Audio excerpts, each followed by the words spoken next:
Hello everyone, good morning आप सभी को। राधे राधे। स्वागत है आप सभी का क्लास में। तो हम सगुण काव्य देख रहे थे और सगुण काव्य में हमने कृष्ण भक्ति काव्य धारा को देख लिया है। आज से हमारा राम भक्ति काव्य स्टार्ट हो रहा है। तो चलिए राम भक्ति काव्य की शुरुआत करते हैं। राम, कृष्ण, हिमालय और गंगा भारतीय जीवन में इस तरह व्याप्त हैं कि उनसे इस देश की अस्मिता पहचानी जाती है। भारतीय साहित्य अपनी व्याप्ति में राम कृष्ण पर ही टिका हुआ है। उनका उल्लेख वैदिक साहित्य में ही दिखाई पड़ता है। राम काव्य से तो कविता की शुरुआत होती है।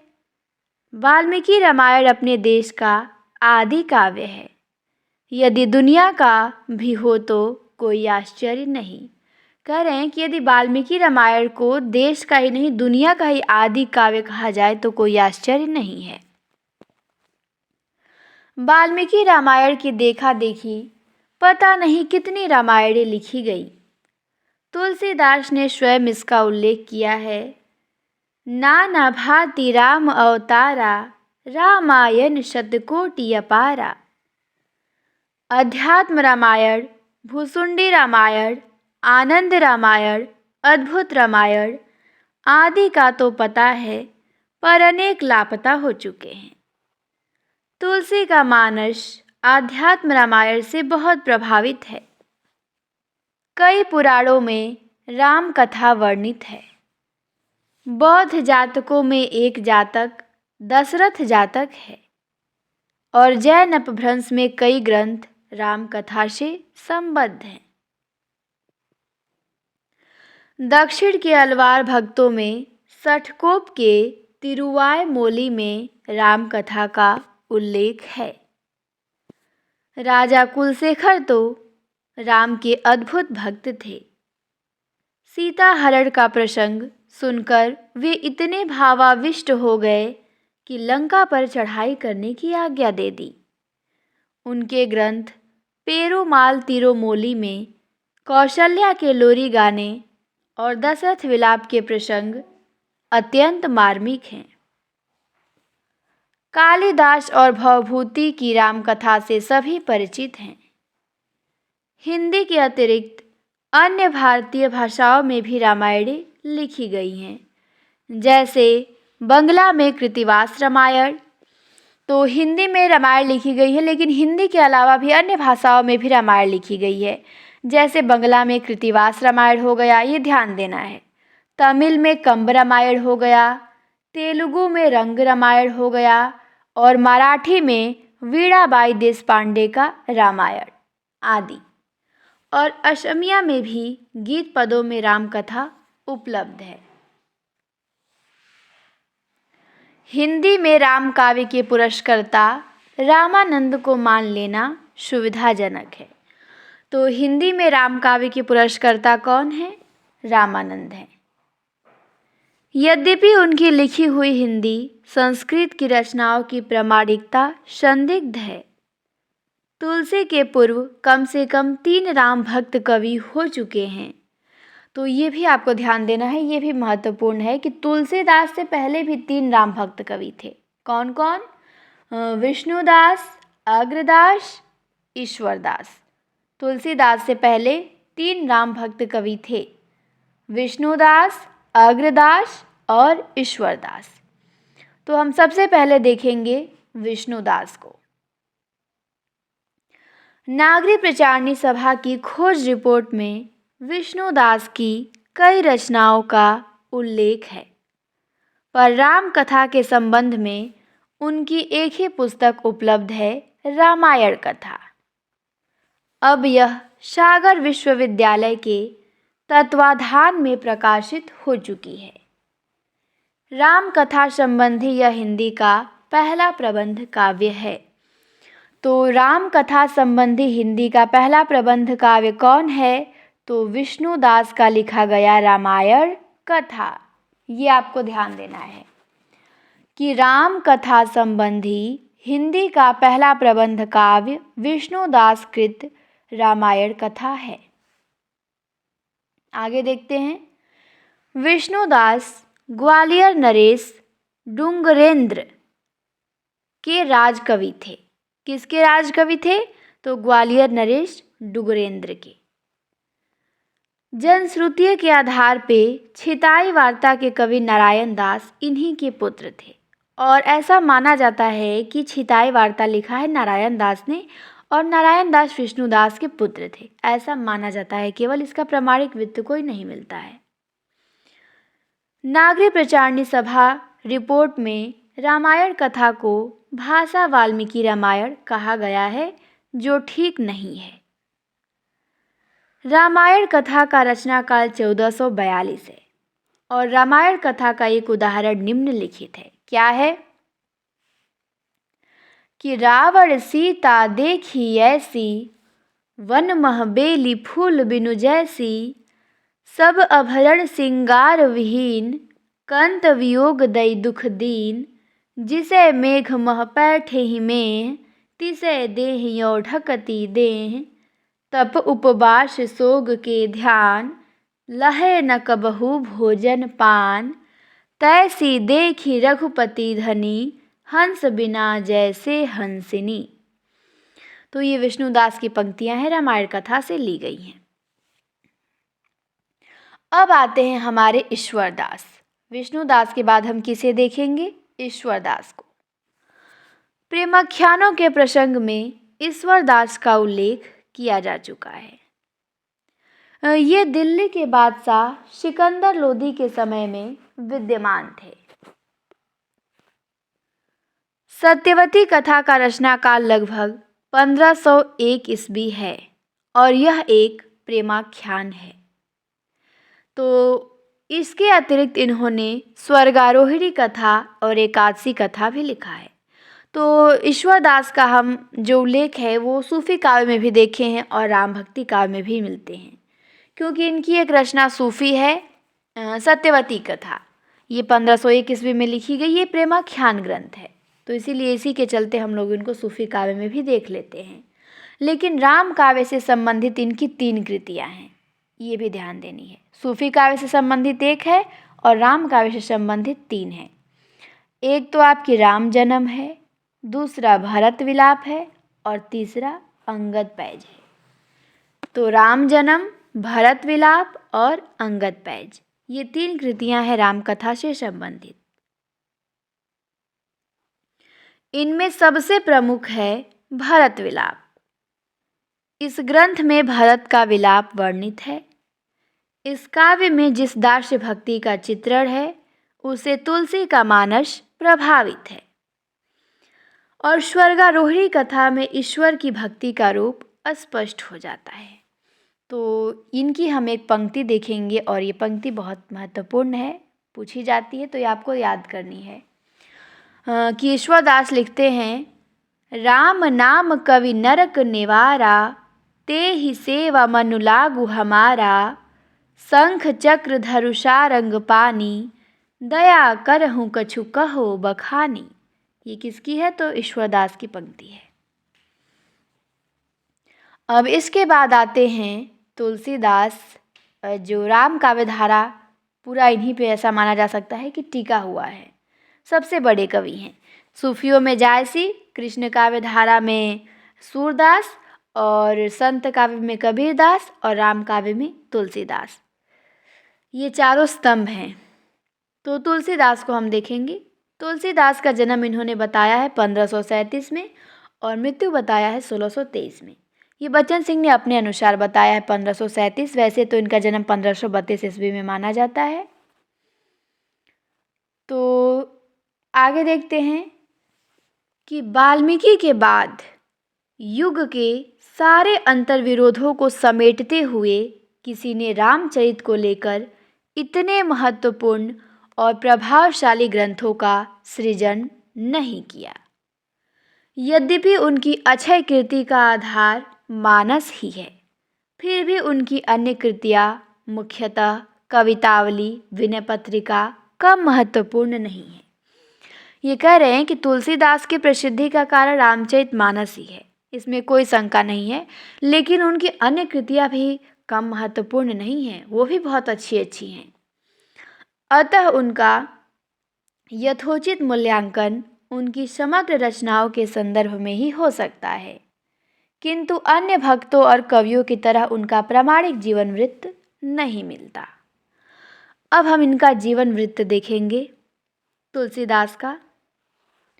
तो इसमें दिया है कि उनकी जन्म तिथि का निश्चय करने के लिए विद्वानों ने मूल गोसाई चरित, तुलसी प्रकाश, गौतम चंद्रिका, घट रामायण आदि का आधार ग्रहण किया है। घट रामायण के साक्ष्य पर उनका जन्म संवत 1589 मान लिया गया है। घट रामायण तुलसी साहब ने लिखा है इसे, और इसी के आधार पर इनका जन्म 1589 माना जाता है। बच्चन सिंह बता रहे हैं। लेकिन उनके जन्म स्थान के बारे में भी विद्वानों में मतैक्य नहीं है। कोई अयोध्या को उनका जन्म स्थान मानता है, कोई राजापुर को, तो कोई सोरो को, लेकिन अधिकांश लोग राजापुर के पक्ष में हैं। जनश्रुतियों के आधार पर उनके माता पिता का नाम आत्माराम, उनके पिता का नाम आत्माराम और माता का नाम हुलसी था तथा पत्नी का नाम रत्नावली बताया गया है। कहा जाता है कि रत्नावली के प्रति वे अत्यधिक आसक्त थे। एक दिन बिना बुलाए वे रत्नावली के पास उसके मायके पहुंच गए और रत्नावली ने इसके लिए उन्हें खूब फटकारा। इसके फलस्वरूप उन्होंने संन्यास ले लिया, यानी रामानंद मत में दीक्षा ले ली, और नरहरियानंद को उनका गुरु बताया जाता है।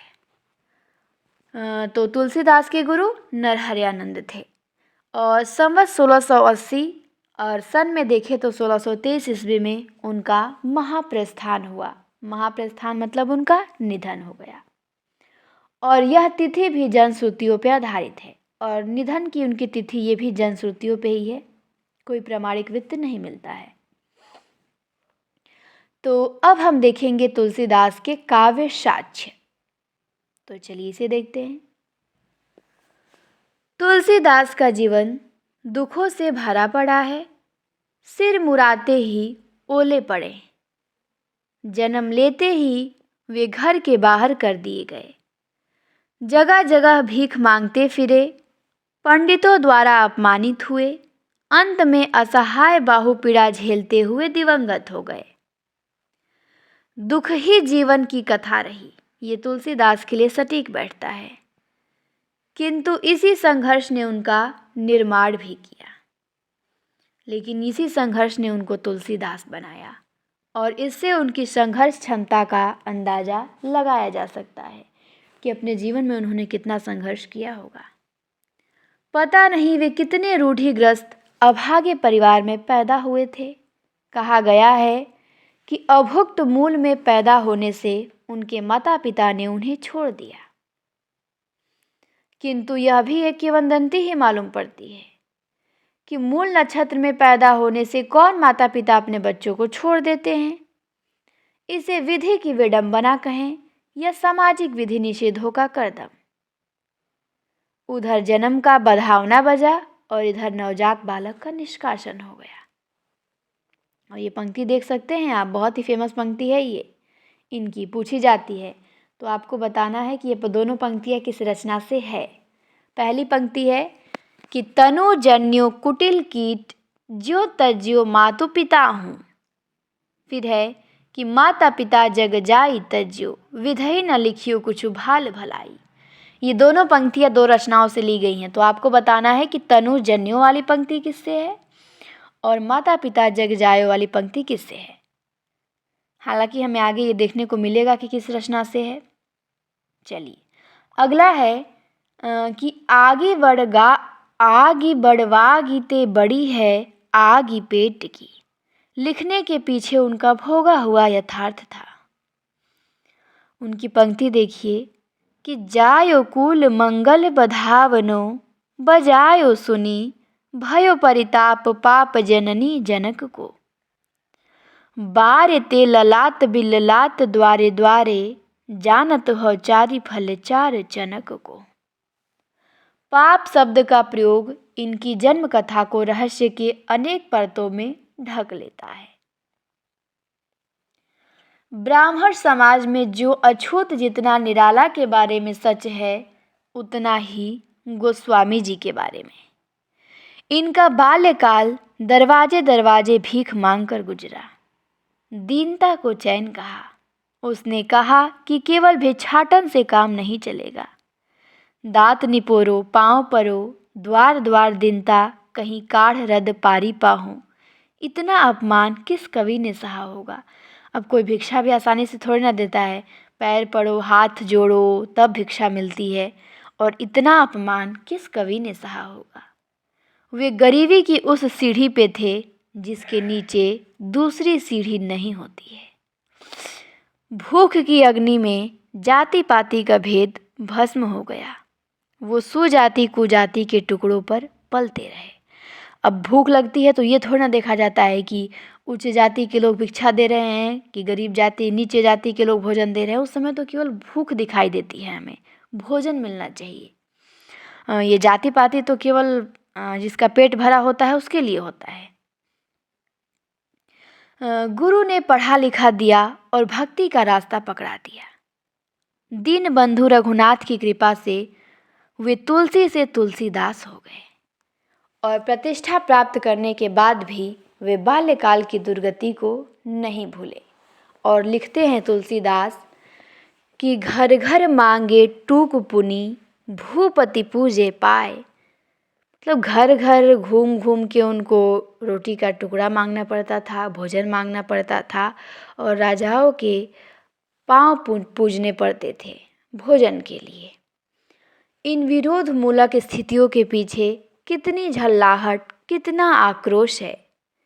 पर काशी का पंडित वर्ग किसका सुनता।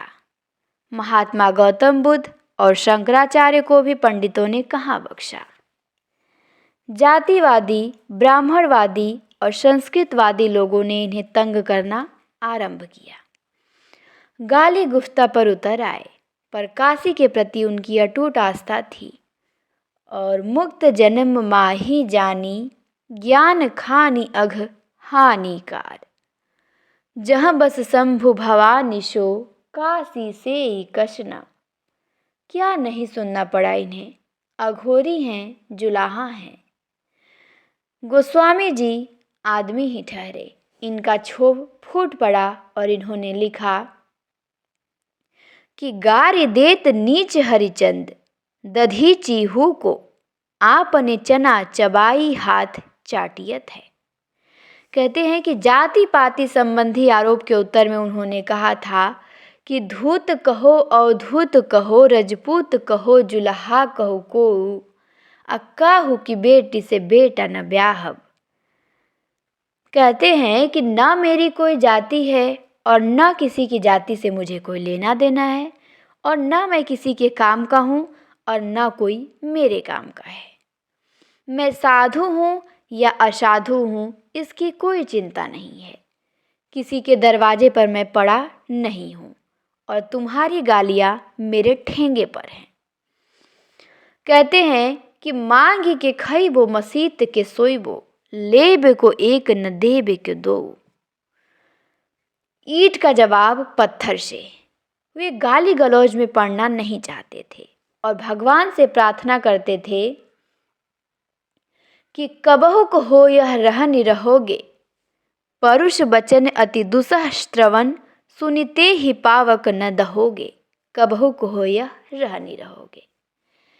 अंतिम अवस्था में भयानक पीड़ा, हनुमान बाहुक इसी पीड़ा का दस्तावेज है।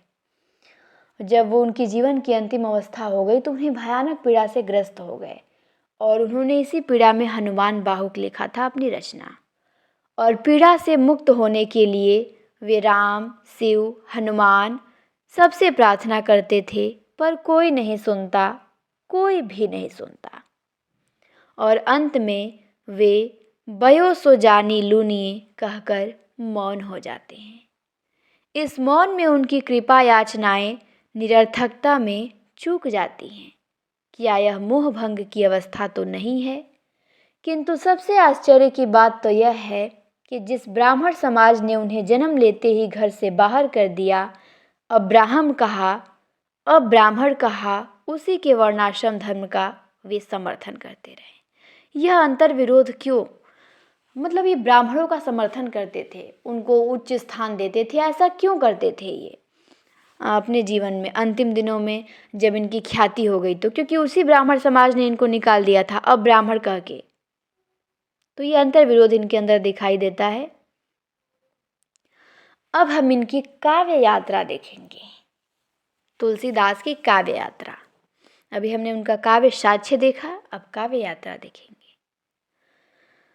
तुलसी की काव्य यात्रा को दो भागों में विभक्त किया जा सकता है। प्रारंभिक रचनाओं में मानस तक और मानसोत्तर आएंगी। प्रारंभिक रचनाओं से मानस तक और मानसोत्तर पार्वती मंगल आदि से हनुमान बाहुक तक। पहले भाग की रचनाओं में इनकी रचना आ जाएगी वैराग्य संदीपनी, रामाज्ञा प्रश्नावली, रामलला नहछु, जानकी मंगल और रामचरितमानस। ये 5 रचनाएं पहले भाग में आएंगी। वैराग्य संदीपनी, रामाज्ञा प्रश्नावली, रामलला नहछु, जानकी मंगल और मानस। और दूसरे भाग में आएंगी पार्वती मंगल, कृष्ण गीतावली, गीतावली, विनय पत्रिका, दोहावली, वरवे रामायण, कवितावली और हनुमान बाहुक। और इनमें से सबसे प्रमुख इनकी रचना 3 है, मानस है, विनय पत्रिका है, कवितावली है। अब देखेंगे रामचरितमानस को। तो रामचरितमानस तुलसी के युवा काल की रचना है, जब वो युवा थे। इसमें साहित्य, समाज और जीवन को तत्कालीन देश काल के परिप्रेक्ष्य में नए सिरे से निर्मित किया गया है। तुलसी ने देखा कि हिंदू समाज अनेक धार्मिक संप्रदायों, वर्णाश्रम धर्म विरोधी विचारों, लोकवेद की मर्यादाओं को न मानने वाले संत भक्तों के कारण टूट रहा था, बिखर रहा था। उन्होंने मानस के माध्यम से लोकवेद की मर्यादा प्रतिष्ठित की। लोकवेद की मर्यादाओं को केवल संतों ने ही अस्वीकार नहीं किया, कृष्ण भक्तों ने भी अपने ढंग से इसकी उपेक्षा की। मधुरोपासकों की जमात अपनी संकीर्णता में समाज से बिल्कुल कट गई थी। अग्रदास रामोपासक थे, राम की उपासना मधुर भाव से करते थे। वे तुलसीदास के पूर्ववर्ती थे। तो अग्रदास पूछेगा कि तुलसीदास के पूर्ववर्ती कौन थे, तो अग्रदास थे। वैसे तुलसीदास के पूर्ववर्ती 3 राम भक्त कवि थे, हमने देखा था पीछे, ईश्वरदास, विष्णुदास और अग्रदास। ये तीनों इनके पूर्ववर्ती हैं। तो अग्रदास को आपको विशेष ध्यान देना है। उन्हें मधुरोपासना का भी प्रत्याख्यान करना था और इसके समक्ष एक ऐसे व्यक्ति की प्रतिष्ठा करनी थी जिसके माध्यम से वे अपना चरितार्थ कर सकते थे। सबसे पहले उन्होंने वर्णाश्रम व्यवस्था को पुनर्जीवित करने का संकल्प किया और इसके लिए जरूरी था कि वे संत मत पर प्रहार करते, क्योंकि वह श्रुति सम्मत नहीं था, श्रुति विरोधी था। तो तुलसीदास लिखते हैं, और ये इनकी मानस की पंक्ति है, क्या लिखते हैं कि श्रुति सम्मत हरिभक्ति पथ, संयुत विरति विवेक, ते ही न चलहि नर मोहबश, कल्पहि पंथ अनेक। संत मत यदि श्रुति विरोधी होता तो गनीमत थी, पर यह वेद निंदक था। तुलसीदास कहते हैं कि ये वेद का निंदक था। फिर आगे लिखते हैं कि साखी शबदी दोहरा, कहीं की हनी उपखान, भगति निरोपहि भगत कली, निंदहि वेद पुराण, बादहि शूद्र दिविजन शन, हम तुमसे कछु घाटी, जानहि विप्र सो विप्रवर, आँख दिखा वही डाटी। तो ये तुलसीदास की पंक्ति है, ये दोहावली से है, साखी शब्दी दोहरा। आगे देखते हैं कि मानस का उत्तरकांड मानस का 7वां सोपान है। इसी में मुख्य रूप से उनकी विचारधारा मुखरित हुई है। इसे संपूर्ण मानस की फलश्रुति कहा जा सकता है। जिस प्रकार शिव ने मानस की रचना अपने मानस में रखी थी, उसी प्रकार तुलसी ने भी मानस लिखने के पूर्व उसका खाका अपने मानस में तैयार कर रखा था। इस मानस में भी दो लोक हैं, वैचारिक और हृदय लोक। पहला श्रुति सम्मत और वर्णाश्रम धर्म का समर्थक है, तो दूसरा हृदय लोक है जो सामान्य भक्ति मार्ग का पक्षधर है और वर्णाश्रम धर्म को तोड़ता है। वर्णाश्रम धर्म की परिणति राम राज्य में होती है और लिखते हैं कि वर्णाश्रम निज निज धर्म निरत वेद पथ लोग, चलहि सदा पावहि सुख नहीं भय शोक न रोग। इस यूटोपियाई लोक में वर्णाश्रम धर्म है, लोक वेद पथ पर चलते हैं, भय शोक रोग के लिए कोई स्थान नहीं है। सभी लोगों में प्रेम है, अल्पायु में किसी की मृत्यु नहीं होती और दरिद्र ढूंढने पर भी नहीं मिलता। सभी गुणी हैं, पंडित हैं, ज्ञानी हैं, विप्रों के सेवक हैं। हाथी और सिंह एक साथ रहते हैं, तरुओं में सदैव फूल फल लगे रहते हैं। शीतल मंद सुगंधित बयार बहती रहती है, लताएं मांगने पर मधु देती हैं और धेनुएं यथेच्छ दूध देती हैं। भवन वाटिकाएं हाट बाट सभी अपरूप हैं। सारा दुख वर्णाश्रम धर्म के नष्ट होने के कारण है और इसका दायित्व है कलयुग पे। पंक्ति है कि वरन धर्म नाही आश्रम चारी, श्रुति विरोध रत सब नर नारी। निराचार जो श्रुति पथ त्यागी, कलयुग सोई ज्ञानी वैरागी। बाद है शूद्र द्विजन शन हम तुम ते कछु घाटी। फिर कहते हैं बच्चन सिंह पंक्ति के बाद, ये कथन है और यही कथन इनका TGT 21 में पूछा गया था, ये बहुत इम्पोर्टेंट है। कहते हैं बच्चन सिंह कि कबीर का भक्ति आंदोलन विद्रोह मूलक प्रोटेस्टेंट है, तो गोस्वामी जी का प्रतिरोधात्मक रेजिस्टेंट है। इस दृष्टिकोण के कारण ही वे मानस को पौराणिक महाकाव्य का रूप दे देते हैं और कहते हैं कि उनकी मूल विचारधारा वर्णाश्रम धर्म की पोषिका है, जो इस देश की सामंतिक व्यवस्था का मूलाधार है। शुक्ल जी उनके इसी दृष्टिकोण का समर्थन करते हैं। निर्गुण धारा के संतों की वाणी में किस प्रकार लोक धर्म की अवहेलना छिपी हुई थी और सगुण धर्म के भारतीय पद्धति के भक्तों में कबीर, दादू आदि के लोक धर्म विरोधी स्वरूप को यदि किसी ने पहचाना तो गोस्वामी जी ने। नारी के संबंध में उनका दृष्टिकोण सामंतवाद का पोषक ही ठहरता है। इधर उधर से कुछ पंक्तियों को संदर्भ से काटकर उद्धृत कर लेने से उनके मंतव्य पर पर्दा नहीं डाला जा सकता। रामविलास शर्मा उनकी एक पंक्ति पर लट्टू है और क्या है वो पंक्ति कि कत विधि सृजी नारी जग माही, पराधीन सपने हो सुख नाही। क्या उनकी पंक्ति है? इसी पंक्ति पे रामविलास शर्मा मोहित हैं तुलसीदास की कि ये लिखते हैं कि कत विधि सृजी नारी जग माही, पराधीन सपने हो सुख नाही। उमा की विदाई पर इसे उनकी माँ ने कहा था। यह विदाजन्य क्लेश है, कोई सार्वभौमिक सिद्धांत नहीं। यदि यह सिद्धांत है तो जिमी स्वतंत्र होई विग्रही नारी, ये क्या है?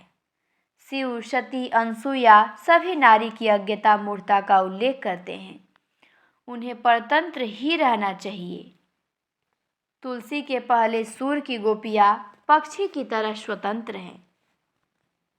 परतंत्रता की बेड़िया को तोड़कर बाहर निकल के आई हैं, पर जो तुलसीदास के यहाँ जो स्त्रियाँ हैं वो स्वतंत्र नहीं हैं, वो परतंत्र हैं।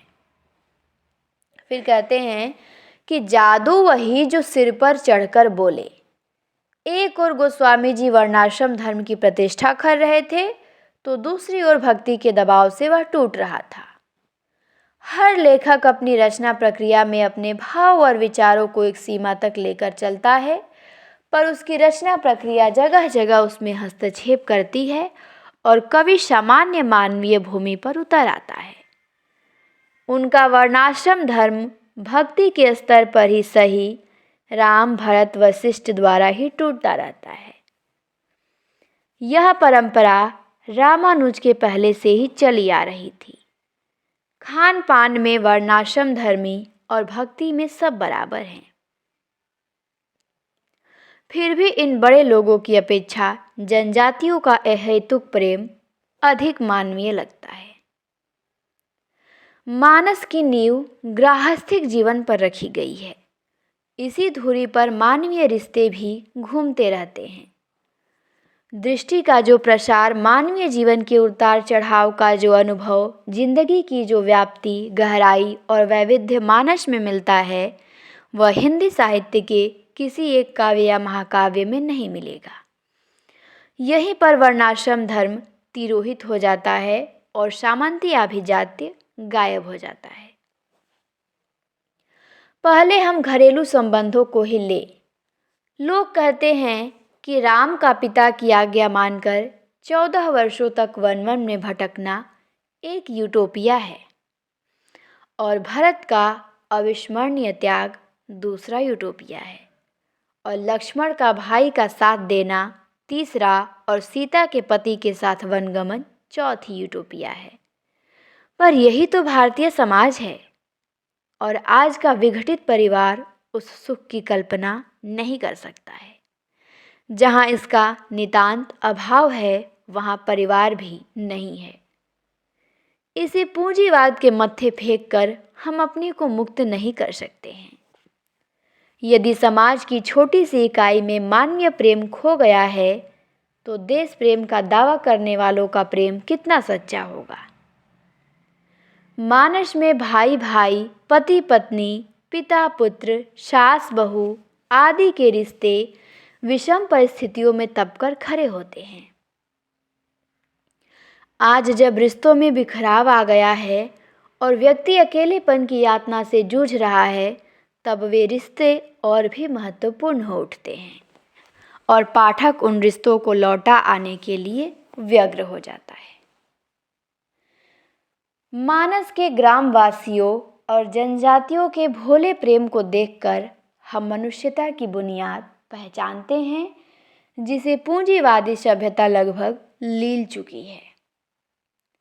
गांव अपने संगीत का कंपन खो चुके हैं और सरलता का छंद तोड़ चुके हैं। ऐसी स्थिति में वन मार्ग में पड़ने वाले गांव की स्त्रियों का राम, लक्ष्मण और सीता के प्रति निहेतुक प्रेम देखकर आश्चर्यचकित रह जाना पड़ता है।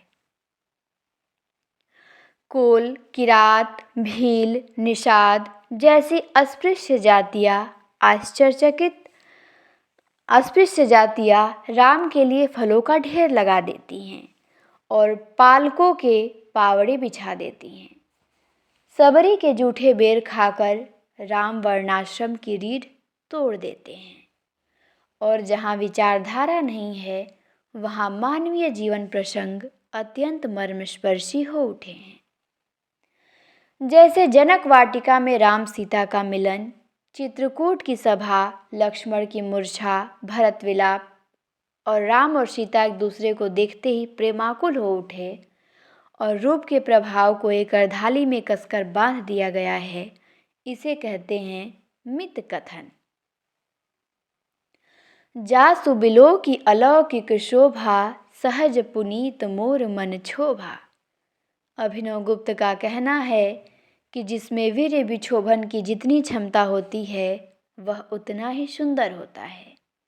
जो राम के सहज पुनीत मन को क्षुब्ध कर दे, उसकी शोभा कितनी अनिवर्च्य होगी। ऐसी ही क्षोभ सीता जी को भी होता है। और एक पंक्ति है कि नखसिख देखी राम कै शोभा, समुझि पितापन मति यति क्षोभा। क्षोभ दोनों ओर है, शोभा में परस्पर होड़ लगी हुई है। वनपथ में गांव की स्त्रियों की राम लक्ष्मण सीता विषयक जिज्ञासा स्त्री स्वभाव के अनुरूप तो है ही, ग्राम्य संस्कृति के अनुरूप भी है। सीता के उत्तर में शील सौंदर्य दोनों का निर्निक्षीर मिश्रण है।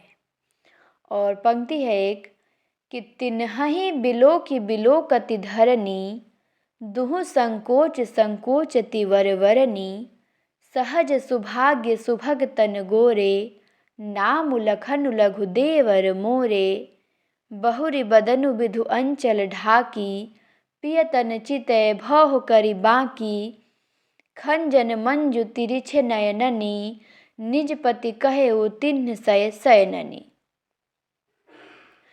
सारा बिंब आँखों और भौहों की भंगिमाओं से बना हुआ है।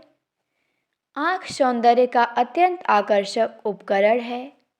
आँखों से रीतिकालीन नायिकाएं भी बातें करती हैं, भंगिमाएं वहाँ भी हैं, पर उनमें यह शालीनता कहाँ। तिन्हहि बिलो की बिलो कति धरनी में भारतीय नारी का सांस्कृतिक बिंब बनता है। और चित्रकूट सभा मानस का गंभीरतम प्रकरण है। राम को अयोध्या लौटाने के लिए भरत के साथ पूरा परिवार, वशिष्ठ, अवध के लोग, जनक चित्रकूट में एकत्र हो जाते हैं। उनकी सेवा में लगी जनजातियां भी। चित्रकूट की सभा शील, विनय, भायप, भक्ति, धर्म, बुद्धि, दर्शन का संगम है। इस सभा का वर्णन करते समय गोस्वामी जी की तल्लीनता देखते ही बनती है। कहीं भी जल्दी नहीं है, सब कुछ धीरे धीरे अत्यंत संयम से चलता है। हर व्यक्ति के चरित्र को कभी हल्की कभी गहरी रेखा से उरेहा गया है। और केंद्रीय चरित्र भरत का है और पूरे मानस में ऐसा मार्मिक स्थल दूसरा नहीं है। भारत की आत्मग्लानि में आरती, प्रेम और विनय का ऐसा मिश्रण है जो चित्रकूट सभा को ही शोकमग्न नहीं करता, बल्कि पाठक बुक को भी शोक विह्वल कर देता है। मुनिवर वशिष्ठ अपनी सुधि बुद्धि खो बैठते हैं और इस पर गोस्वामी जी की टिप्पणी है कि भरत महामहिमा जल राशि, मुनिमति ठाढ़ी तीर अबलासी। इस पे राम कहते हैं कि नाथ सपथ पितु चरण दोहाई, भयेउ न भुवन भरत सम भाई। अब जनक कहते हैं कि भरत अमित महिमा सुनु रानी, जानहि राम न सकहि बखानी। नहीं कटिपट नहीं पेट अघाही वाली जनजातियों का प्रेम केवल अनुभव किया जा सकता है। जनजातियां कहती हैं कि नहीं कटिपट नहीं पेट अघाही, और इसे भारतीय संस्कृति का एक विराट व्यवहारिक सांस्कृतिक सम्मेलन समझना चाहिए। तत्कालीन मुसलमान बादशाहों नवाबों का सल्तनत के लिए लड़ाई, कुत्सित षड्यंत्र, पारिवारिक रक्तपात आदि का विभत्स दृश्य भी गोस्वामी जी के सामने रहा होगा। इनका प्रभाव हिंदुओं, राजाओं और सामंतों पर भी पड़ा था।